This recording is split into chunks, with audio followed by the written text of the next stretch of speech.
April 1st, 2006, a man named Brian Shaffer, who was a med student at Ohio State, walks outside of a bar, seen talking to two girls. He walks back inside the bar and has not been seen since. Yes, that's a real story. Yes, you can look it up. And yes, we're about to dive further into it right here on The Search. Let's get into it.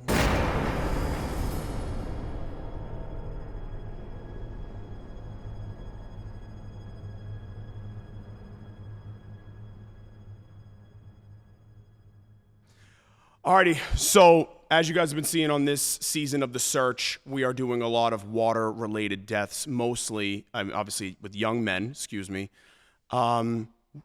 originally thought to be just here in our market of Boston, but that is not the case, Al. Apparently, this is an issue in, what did you call it? What was the verbiage you used? Clusters? Earlier? Clusters. Around the, would you say northeast and central part of the country? You mentioned Wisconsin, you mentioned New York. Yeah, I'd say Midwest, Northeast. With this, we're talking about Columbus, Ohio, obviously Boston. Yep. Right? So, with that being said, today's Search podcast topic is a man named Brian Shaffer. Now, we're going to get you to the start of this, right? April 1st. We wanted to say March 31st, 2006, but he technically, you said what? Walked into the bar at what time? 1:15. 1:15, so probably right in time for last call. Yep, that's why they had their. Gotcha. Okay, yep. So they hit this last bar for last call, right? Now, he's 27. He's a medical student at Ohio State. He's out with his friend Clint Florence, no relation to our producer, Pat, to celebrate spring break. He calls his girlfriend Alexis at 10 p.m., telling her he loves her and is excited for their upcoming Miami trip. Like I said, at around 1:15, security footage captures Brian, Clint, and another friend entering the Ugly Tuna Saloon bar. Great. You mentioned before we started recording that's an unreal college bar name. It's just an unbelievable college bar name. Yeah, it really is. And it's a prototypical one. Like, you look at it, it's exactly what you would imagine. It's just a dive bar name written all over it, upside down. The neon lights, everything, the whole nine. Just a beautiful name, though. And it's an Ohio State bar, at the South Campus Gateway. Excuse me.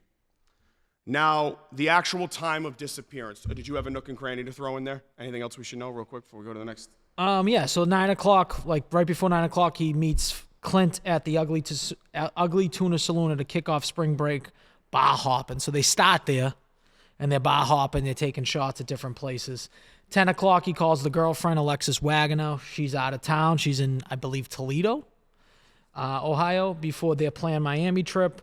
Late evening, they bar hop down the street in the Arena District. They're doing shot after shot at each stop. After midnight, they meet Meredith Reed. That's that third person. It's a friend of Clint, so it's kind of Clint's. They don't say that it's a girlfriend or someone that they're together, but the chick he's been hanging out with or something. Yeah, right.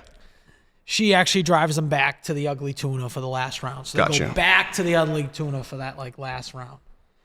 1:15, they're seen on the security cameras going in and out. So at this gateway escalator. So this is odd, I would say. If you visually, without seeing it, like an escalator before you get to a bar is a little odd, right? Yeah. Like, it's outside of the bar. So basically there's a top entrance and a back entrance. The top entrance, that main entrance, you have to go up an escalator or a set of stairs. You can pick which way to go. And you get to the Ugly Tuna, you enter the entrance. So it's a 2-floor bar, right? There's back entrances. The main floor, though. Never heard of a bar with an escalator out front in my life. That is such a weird mental image. I'm going to try and look this think up of right it now. like the front of the bar's on one street, the bottom of the bar, like the back of the bar's on another street, right? And it's obviously different heights. So that's why you have to go up an escalator. Like, think of it like a promenade of some sort. Okay. Do you know what I'm saying? Yes. It's very hard to picture without you looking at it. We will put up a picture. I do have a picture of the escalator. We'll throw up there, and you can see the back entrance, and then you can see kind of arrows pointing to where the front entrance is. There obviously surveillance catches them going up the escalator, entering the bar. Got you. At 1:55 a.m., the camera shows Brian outside the bar, so he leaves the bar, briefly talking with two women. So now he's at that front top of the escalator, talking to the two women right outside the entrance. Then he moves off camera and re-enters. Now, the way that they see him re-enter is not via surveillance. They see it from summaries and reports from the people talking, the two girls. Some other people see him inside the bar. That's the last known sighting of Brian, pretty much.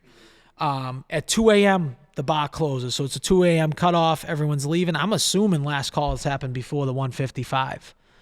Usually last call happens, 30 minutes before you close, they get everybody out? Some bars push the limit, but I would assume that he probably didn't have another drink after he talked to those women. Okay. Maybe he had to finish his drink. Camera shows Brian. Patrons start filing out. So everyone walks out of this bar, and no camera ever captures Brian exiting the bar. So to the camera's knowledge, to people's knowledge, no one ever sees him again. They see him go in. People see him go in, but they never see him leave. Friends look for him on the inside, outside. They end up calling his phone so that Clint and Meredith call his phone. And they eventually leave. They just think, he must have went home with somebody. So the building had several other, obviously, exits. Some were covered by CCTV.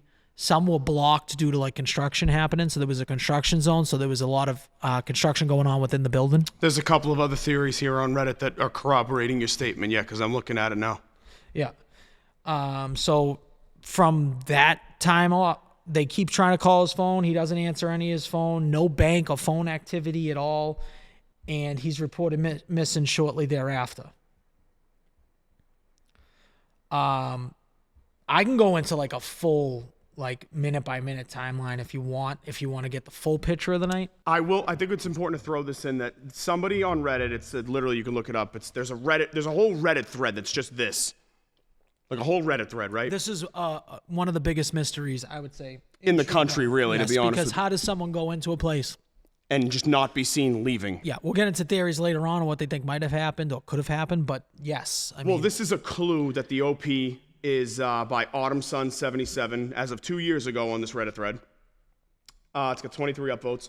Another major clue that gets left out often is something I heard on the podcast, Brian Shaffer, Dead or Alive, with Kelly Bruce. Okay. So we got another Mar Murray situation.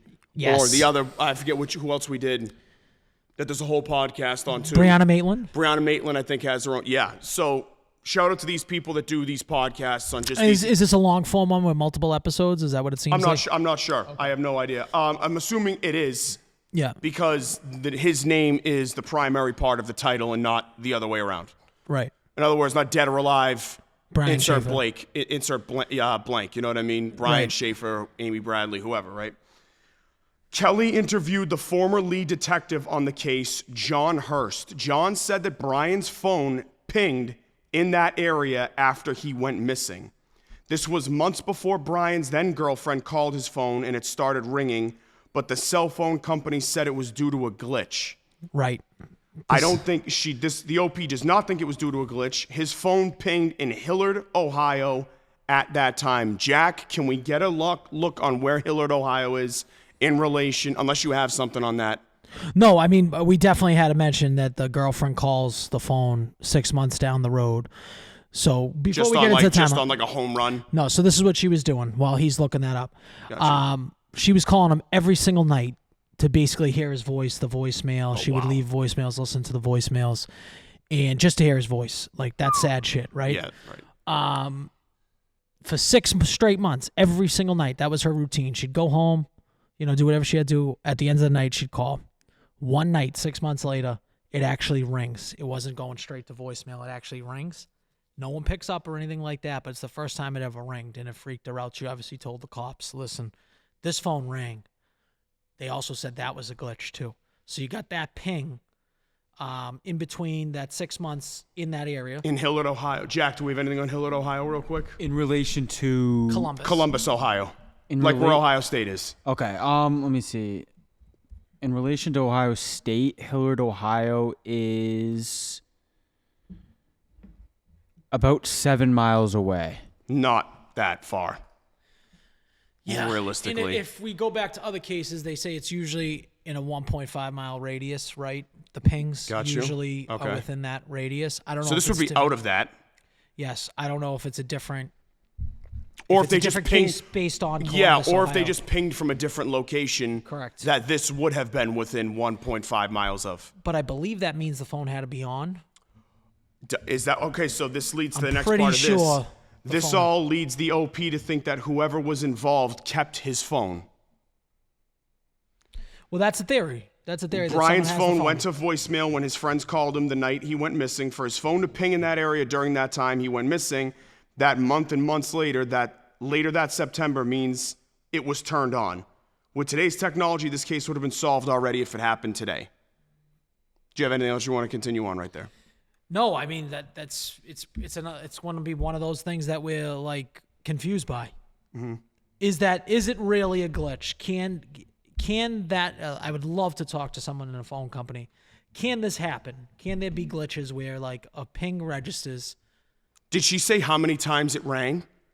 Or was it like brrrr and then stopped? No, or was it like several full? Oh, times. so it was like a full. Yes. What do you It call that? rang to get to voicemail, Oh, okay, like enough to where like Yes. it rang 4 times. which you was called some- different than every other time she Yeah, ever called. obviously, right, And it yeah, of never course. happened again.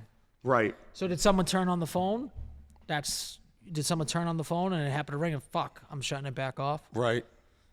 Who knows? Why would you keep a phone? There's another comment here from No Presentation 5369. This is of 2 years ago. The camera footage clearly shows him going back into the bar. He most likely left the bar through the staff/emergency exit located inside the bar and was met with foul play on his way home. Though how he was never captured on CCTV leaving any exit or in the immediate area outside is a mystery. The only other possibility is that he was killed inside the bar, but that seems far less likely. Unless someone talks, we'll never know. As it stands, there is no evidence pointing towards any theory. He literally vanished into thin air. This comment was met with a response. Would you like me to keep going with this, or was there more you guys want to? Yeah, Okay. go with that. Ruckus727 says, I disagree. The footage does not show him clearly going back into the bar. The footage shows him walking directly underneath the camera, which led to the short hallway where the emergency construction area was. From the camera perspective, the bar is to Brian's right and the camera's left. He does not walk in that direction. I have never understood why people say the camera shows him walking directly back into the bar. I have photos somewhere showing the scene and how it looked at the time of his disappearance. So here's the thing. Yes, it never sees him actually walking in, which is crazy because wouldn't you assume that a bar would want to position their camera in a way where you could see them actually walking in? Yeah. The way it is positioned, there is a dead spot. But the point being is that other people saw him go in. So other people saw him go back into the bar. Now, this person doesn't believe that, which is fine. That is also a theory that he went out of another exit. Basically, the primary monitored routes. Let's get into some of the cameras because we really don't have much in terms of, there's all these different exits. He either has to be in that bar right now, which we know is not the case because they have done construction, they have done stuff inside the bar. So they say that There's only so many places a person you can hide a body in a bar. I'm going to be honest, there's like several cases though where like people have like fell behind cracks of walls and they don't find them years later. Yeah, that's nuts. Yeah, right. So you would assume there'd be some type of smell associated. I've heard that happening in like supermarkets too. Yes. Like falling behind like the freezers and shit. Yes, 'Cause and then there's they no don't way find them. Yeah. It's fucking. That is crazy. That's nightmare fuel. So basically there's two fixed cameras, one on the escalator landing and one on the covering entry. So they recorded both entry at 1:15 and the outside chat at 1:55. There's obviously no exit footage. There's interior bar cameras. It covered the bar floor in the stage. It's never been released. The interior cameras have never been released, only the outside cameras. So my question is, who owns the outside cameras? Are the outside cameras owned by the Ugly Tuna, or are they owned by the facility? Like the landlord. Yes. That's Whatever a it is, question right. that it's hard to find. In other words, like if you go to Market Street in Linfield and there's a camera outside on the sidewalk, like Yard House doesn't own it. Right. It's Exactly. the property. Yes, whoever Right. it is, Simon Properties, whoever owns Who owns that. it, I don't right, know- I don't know exactly, who it right. is. So there's a rear service corridor and a kitchen door. It's staff-only loading area behind the bar, and there's no camera coverage there. It could lead to service stairs or a loading dock without. That's what they alluded to with the staff exit or emergency exit, right? There's also an emergency stairwell. It's a side exit. It's a fire stairwell to side alley connection to the parking garage, because this is like a full, this is almost like an outdoor mall. I'm picturing it as, looking at some pictures, like very Market Street-esque, Patriot Place-esque. You know what I mean? In a smaller format and maybe not as nice. No camera coverage there. There is a door alarm on that, and it would sound, but with music playing, is it possible that no one heard the sound, that someone could have left that way? We're just getting into places where there is exits. There's obviously other exits besides that. And I exit. think that there's more on this thread right here that says there is a lot of misinformation, I should say. Again, this is by the original poster of the this particular thread on the Brian Shaffer Reddit. That it's weird that big detail from John Hurst, the lead detective, continues to get left out. There's another person, JT Folden, who chimes in and says there's a lot that's wrong. A lot of people are fixated on the bar and or don't realize the bar was inside another building. Yes. They may also be confusing the time he vanished, with a period earlier in the evening where both Clint and Brian left the bar and then came back later. Correct. This person responded and says, so you're saying he likely went down some back stairs, not down the escalator, since he would have been caught on camera? JT Folden responds with, yes. The camera covered the escalator and the door back into the bar. Once Brian steps under the camera towards the back exit, he's never seen again. If he'd went into the bar, then the camera would show him same as going down the escalator. The back stairs and service elevator lead to a lower hallway and an exit out of the building onto a back alley, and also to a doorway in the hall that went into the construction area that was only covered by plywood. Sorry if that's again, Reddit this is the one time in this thread that we're using Reddit for a lot of shit, because there's so limited public information that Reddit is a place where like you can get more. I mean, this is adding some new shit. Yeah, so there's the construction openings. This is what we're talking about, ongoing work in adjacent building, like in adjacent things. Like the best way to picture this is like an outdoor mall. Yeah. In a way where it's inside other buildings. There's other buildings that are connected to it. There's adjacent storefront shells, so like that have like that temporary construction plywood, scaffolding, plastic sheeting. So there are cameras, but there's blind corners and dead zones in the camera's way, like all around there. So there are places where technically, if you wanted to avoid detection, you could avoid detection. Mm-hmm. And then there's places where there is a camera, but even if you weren't trying to avoid detection, you would naturally avoid detection because of the construction that's going on. So there is ways that he got out of this building. Now the question is, does he walk out on his own free will, or did something happen?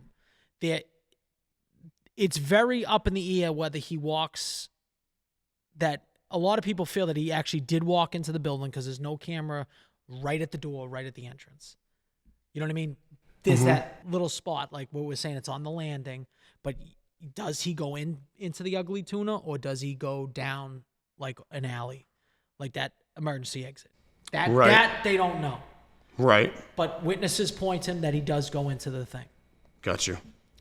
So there's plenty of escape routes. Now, the emergency exit on the back end, this is where, like, so there was a band playing. Now, this guy, Brian, was a big time, like, Pearl Jam fan, loved bands. Pearl Jam was his favorite band. He actually has a tattoo, I think, of a stick man on his body. So that's how much he loved Pearl Jam, right? So they said that Clint and Meredith mentioned that at one point he tries to talk to the band. So he goes up to go talk to the band, which is at the stage area. So he has had contact with the band. The band does use a different entrance to load and unload. Yeah, like in a loading dock usually. Correct. Big Night Live, they have one in the back where Yes. like, it opens up, and if there's amps and speakers and, recording equipment that comes in, they do that, yeah. So now there is some CCTV footage of the band leaving from a I think it's an ice cream place across the street that can see that exit. Brian's never on that. So some people say, oh, he left with the band or he went with the band, but they don't see anything on that says that he exited. The band was questioned, and they don't even acknowledge that they talked to Brian, that they've never seen him, anything like this. They don't have any note of Brian being around. Right. And I think what else is being talked about here is that it was there's somebody here saying, I'm trying to find where I just saw this. Again, the original poster is saying, you know, there's a response here that's like, it's plausible to me that he ducked out of the back to avoid spending the rest of the evening with them because there was some talk that he didn't really like this Meredith chick. And he was like, I'm just going to go home and get out of here. And may have even been why his phone so quickly went to voicemail. We don't actually know how many times Brian and or other bar patrons used that back exit overall. He could have done so regularly before, and it's only notable now because he's gone. Again, Autumn Sun OP. This is that dude. This is the dude JT Folden who's contributing some good info to this thread. Again, the original poster responds with, it all makes sense to why it seemed like he went that way to exit right away. I think he was supposed to have people at his place after. Someone he had to have known picked him up or something like that. Either that or he got jumped as soon as he left the building, which makes you wonder if something happened on the street. Why would the person take his body with them unless they put him in a dumpster or something? And it's a major, I don't see a random person hurting him and then transporting him elsewhere. A major clue to this case is Brian's cell phone and his friends that were possibly meeting him after. So I don't have much on the friends meeting him after. Neither did I until just now. There's a lot of, okay, so let's get into the friends. Let's get into Clint Florence and Meredith Reed. Clint Florence is the friend that they're bouncing around to all the bars. He's one of his better friends. Obviously, they're drinking, they're hanging out together. Clint Florence, at the end of this, he basically, Meredith takes a lie detector test. Clint refuses a lie detector test. So he refuses to take a lie detector test, this guy, Clint. So a lot of people like, why wouldn't you be doing everything possible to help the police by taking the lie detector test? Like, there's nothing to harm you or gain you. Now, certain lawyers will tell you never take a lie detector test. Right. Like, they're only trying to pin this on somebody or find something or do anything. And it's a very unreliable test at that. So what is the net positive of it? Sure. It's only a net negative. It's a lose-lose like situation, it's a lose-lose essentially. situation. So lawyers will tell you not to. So his lawyer, he consulted with the lawyer, and they said, do not take the polygraph test. Mm-hmm. But people look at that and say, he's hiding something. Right. I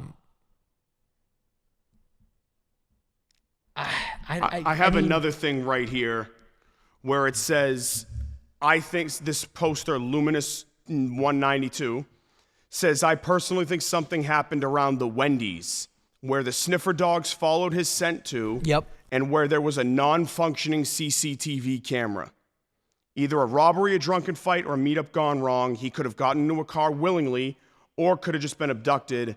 There will never be justice now.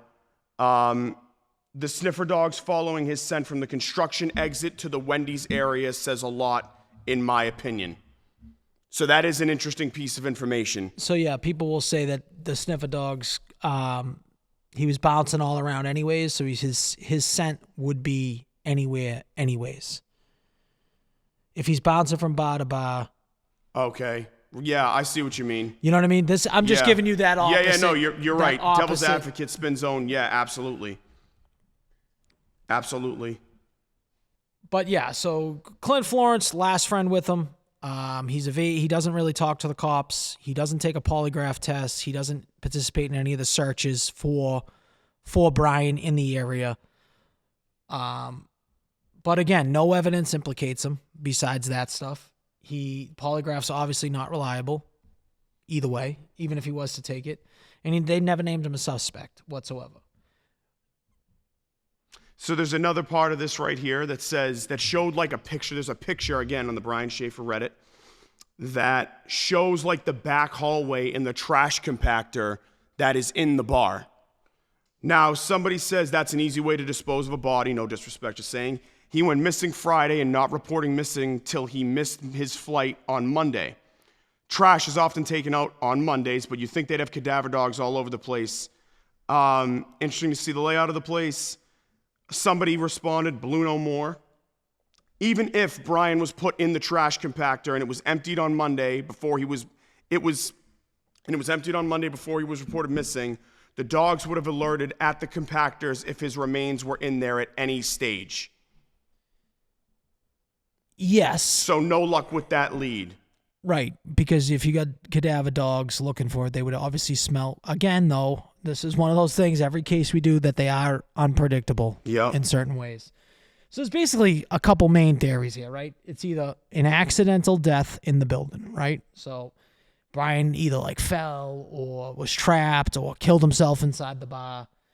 The building was partially under construction, unfinished walls, open shafts, poorly lit corridors behind like the staff doors and shit. So like that, including that the staff exit, like the service area wasn't monitored by cameras, that something could have happened inside the bar, right? Yeah. If he like wanders into an elevator shaft or a maintenance area, his body could have gone undetected, right? Here's the counterpoint to that. Obviously, they did the full canine search and a physical search of the building, turned up nothing. Later renovation, so they renovate and demolition certain areas, revealed no remains. So it's unlikely that he could die inside, right, and still be there unless they move the body later on, unless that body was moved later on. So I don't really love that, like, some people say that he died, he got trapped or something like that. I don't love that. Yeah, it's kind of weird. Yeah, I don't like that. Some people really try either. to say that he left voluntarily and he started a new life. Oh God. Come on, I mean, man. I love when they say this. It's like, okay, Jesus did he have a go bag with $250,000 and it's a start. a new identity? Yeah, dude. Like, come on, man. What the fuck are you Some talking people about, trying bro? to say like, oh, he's a CIA. There's something like he's like some type of like. Didn't somebody say that about Maura Murray too? Remember that Yes, comment came yes. in? Same thing. To be fair, that guy in the comment section, that dude had clearly like thought that out. Like, Yeah. that was like thought out, I know. regardless of if we, bought into it or not. People try to say Mara Murray's Mara Haley. Well, I mean, to They be look fair, alike. it's uncanny. Yeah, they do look alike. It is insane. So like, but yeah, so a lot of people point to like, oh, he could have, wandered away. I guess like his mother died recently from like a cancer. It's too bad. Like I want to say in a very, very short window from when he disappears, like months. So their family is going through it. So they point to that, like maybe he was going through it, all that stuff. Even Yeah. though he did have a call with his girlfriend early on, she seemed like he was in good spirits. He's having a good time that night. They try to point to the fact that he was so close to his mother, way closer to his mother than he was with his father. She died of cancer. That could have been a reason for him to just, want to get out of get away or harm himself. His family doesn't believe that's to be the case. Right. That's one of the things that people say. No phone activity, no bank activity. So if you're running to start a new life, I don't love that at all. I don't either. So- I don't either. Yeah, I'm not with it. Is there anything else that I don't know what, as far as like theories, what do you guys think could have happened here? I think it's that he actually never went back into the bar. So you think he never went into the bar? I don't think so.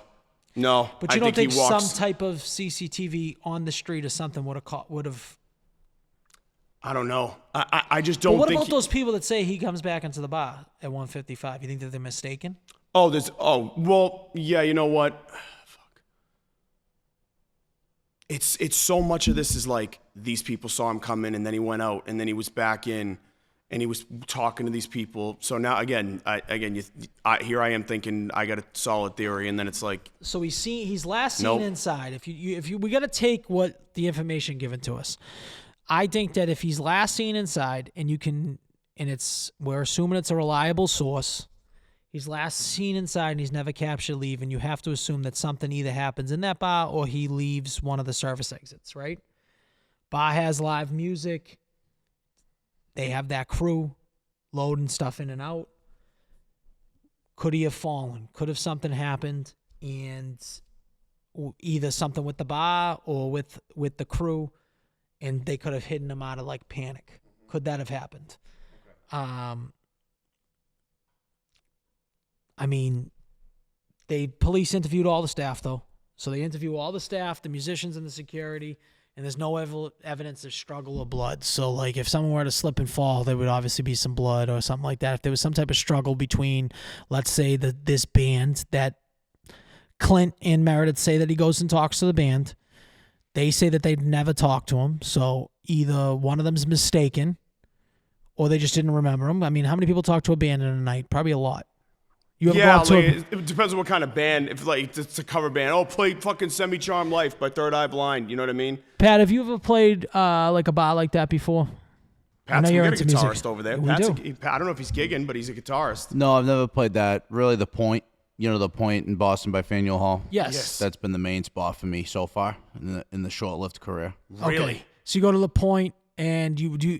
I mean, Point's like a decent sized place. Do you have people coming up to you, talking to you like, "Oh, we need a request"? Would you remember a person by the end of the night? Like, Yeah, I would, because there's not been very many of them. that have come up Okay. to Yeah. me. So it's like. But yeah, no, I'm assuming if you were to do it, I really haven't done it very much. But no, I think it would start to blur. And just from my friends that have done it, a lot of people are very annoying, right? You got to think about all the people that are drinking coming up to you. Oh, yeah. And So I asked somebody else about a theory of what they think happened. ChatGPT. ChatGPT. Let's read it. I don't know why we haven't done this before, to be honest with you. Mr. AI. Okay, let's see it. It says if I had to pick, my ChatGPT's name is Ori, by the way. Named Did it a you couple name months it back. Yep. Ori? Yep, I did. Why Ori? It's like I don't want my ChatGPT. It's like a Omnipresent being? no, it's kind of like a mystical name. It doesn't really Okay. have like a face. It's like a presence. I just thought you liked Oreos or something. and No, you're like, no, I'll no. drop It's not the spelled traditional. O-R-I. O-R-I. Yes, so it's not Oreo related. Okay. Anyway, if I had to pick one scenario that seems most consistent with what we do know, it would be a hybrid of abduction / foul play with forced removal from the premises, probably involving inside knowledge or collusion with someone familiar with the bar layout or security. Here's how I see it. Brian was likely targeted or encountered someone in the bar he trusted. This somebody had studied the bar's security blind spots. After his final camera interaction, he may have been led or forced via a less obvious egress route, the service exit or the staff-only corridor. From there, he was either moved into a waiting vehicle or taken to a location where his remains were concealed. The lack of a body and absence of CCTV coverage works in favor of a well-planned removal. Over time, the trail went cold, no leaks or credible witness came forward, and evidence degraded or was concealed.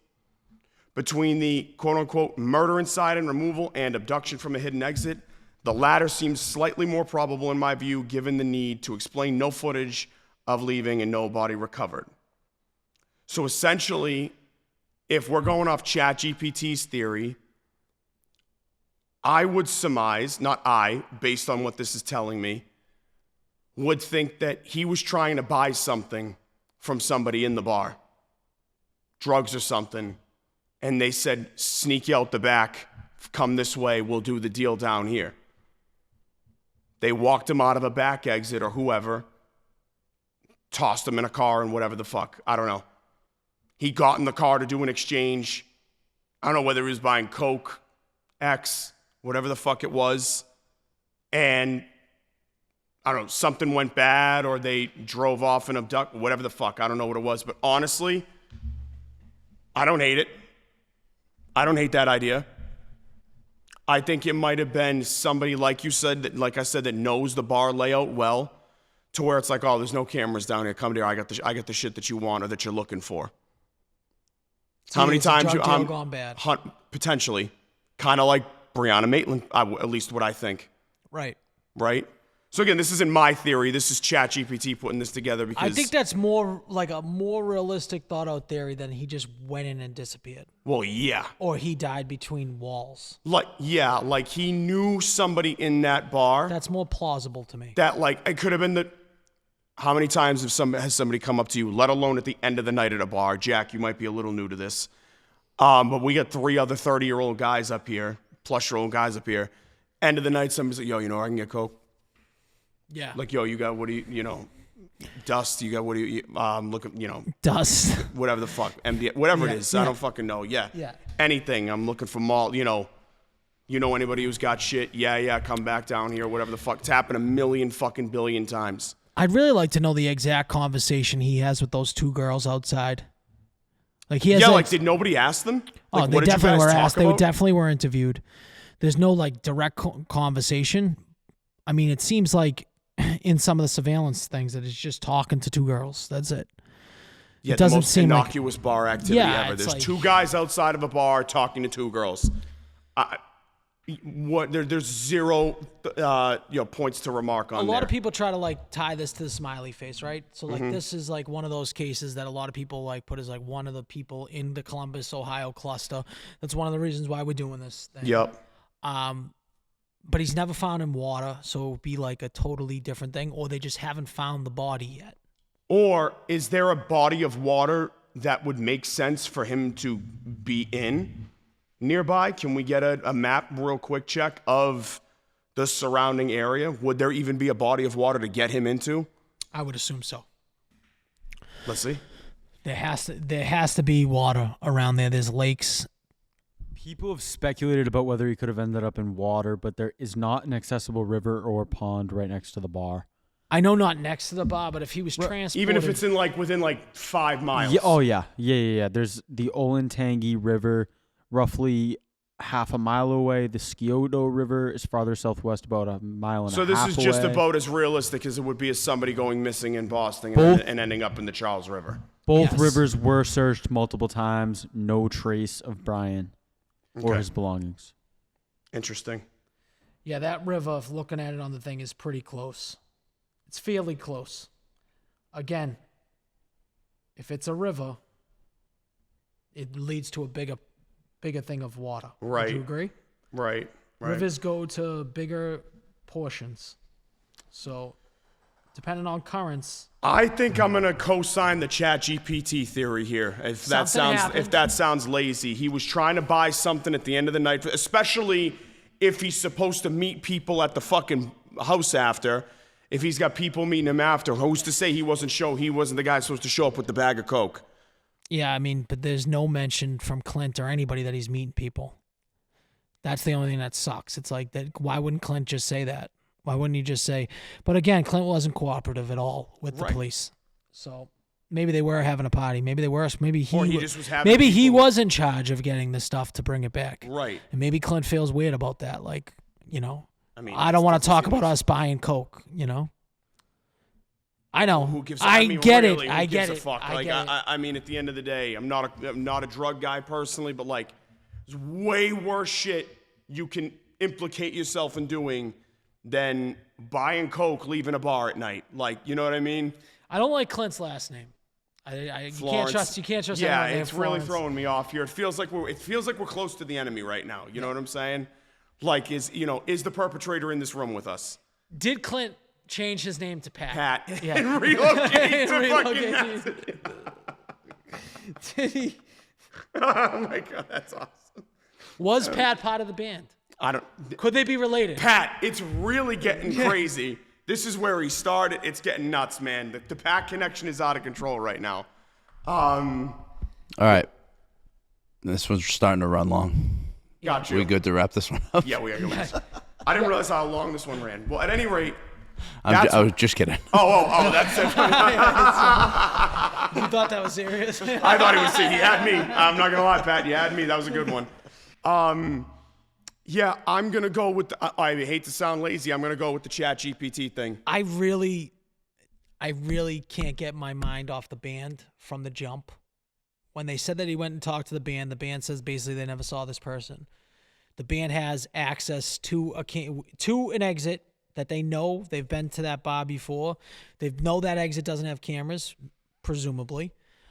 They do know the building because they've played there before. It's very logical that they say people walked up and talked to this person, that something could have happened with that band, and it's an easy exit. That could With have been equipment. that could have been the person. Yes. Brian could have known that, the bass player is the coke guy. And I think that's it is a theory out there that the band had something to do with it. This would be the second missing Second person's band. case. The second band. Hey, this would be the second fucking band, man. The Amy Lynn Bradley band. What were they called? Blue Oyster or something? Blue something. The guy, what's his name? Alistair. Alistair Blatt. No, Alistair Black's the wrestler. Okay. Alistair. Why am I blank on names? Alistair Douglas. Alistair Douglas. That's right. Got you. Sorry. But yeah, I think maybe if somebody in this band had the hookup to something that he was looking for, he gets in the car, something goes bad. I don't know. It's very hard to even find the name of the band. I tried for fucking hours to look that up. Nobody has it on Reddit either. I don't know how nobody knows what the name of the band was that was playing that night. It's crazy. It's very hard, I guess, years later to figure this stuff out, but I'm sure someone knows. I'm sure the cops did talk to them. ChatGPT says the band was called Rock House. Okay, so that was maybe ChatGPT is the third person on this podcast. Yeah. It plays a big part if in we the show. kind of the fifth on everybody. Hey, listen, ChatGPT, I say it all the time. AI is a tool. Use it.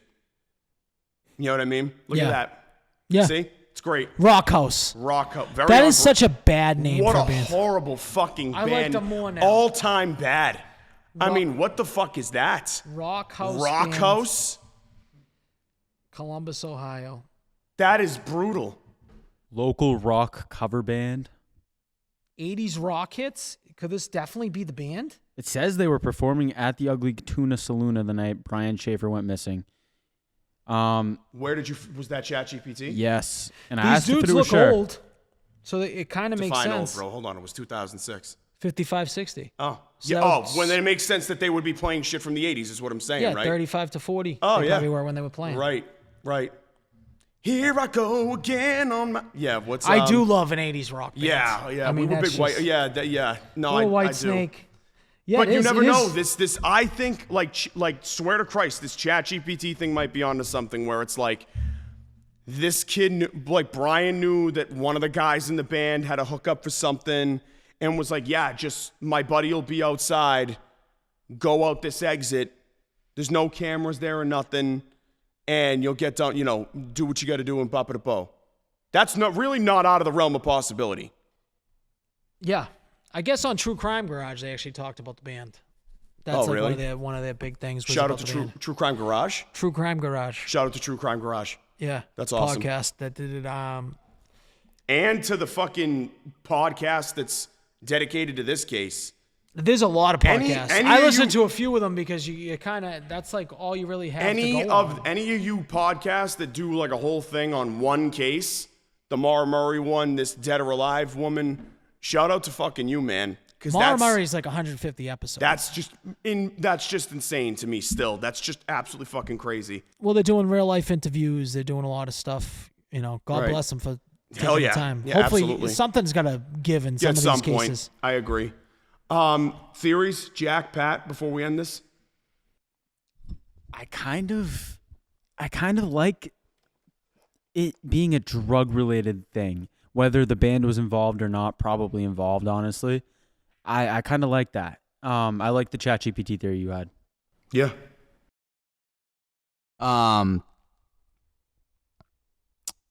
I think that you're onto something. There's just nothing Like, there's nothing from anyone at the bar, the band, that's hard evidence that says someone was involved in it. The bar was not a rough and tough place that, like, drugs were run through it, right? So I looked this all up to see there's got to be something here, and it just wasn't. It was kind of like your run-of-the-mill college bar. But you run into the wrong, right, people at that bar, and like you said, that know The wrong people at the right time. Or exactly. whatever. Yeah, Right. and you get this kid at 2 a.m. who's been drinking all night. He gets separated. Mm-hmm. I don't know. It's hard. Nothing seems wrong Right. the entire time until he's just gone. Where Yeah. I think, you run into the wrong crew at the right time, like you said. Yeah. Yeah, I mean, I'd look at the band more. I mean, but in general, I do think he went back into that bar. I do think something happened in the bar or shortly after leaving the bar through probably one of the back exits. I don't think it was an accident. I think if it That was an staff or construction exit is a huge. I think if it part was of an accident, they would have found the body. Right. That would be my opinion. I think if it was an accident somewhere, even if he gets out and it's an accident, Because if somewhere, I'm they not would've found the body. mistaken, when you say renovations, they like did extensive renovations. Yeah. Like knocking walls down. Yes. Like this isn't like we repainted the wall. This I'm picturing it though it's like more in the common areas than in the actual Ugly Tuna Saloon Right. is where that construction's happening. Now this bar is in the middle of another building. You know, it's part of another building, like part of a mall almost. Yep. Is probably the best way to picture it. And they would have found if it was an accident, I think you find the body. Yep. I think if he even tried to kill himself, I think you find the body. Right. Usually people want to be found when they kill themselves. Usually. Right. I think it has to be foul play of some sort. I think so too. I think, like I said, to compound this ChatGPT thing, he knew somebody in the band had something he was looking for, or knew somebody that had what he was looking for. There was like a quick meet my guy at the end of the night. It could have been the guy driving the van for them or something. He's got something. Just go out the staff exit. They won't see you out there. Do what you got to do and pop it a po. And something happened. That's what I'm sticking with personally. So maybe we'll find out one day. Maybe we won't. But until then, the search continues. And we will see you guys on the next episode.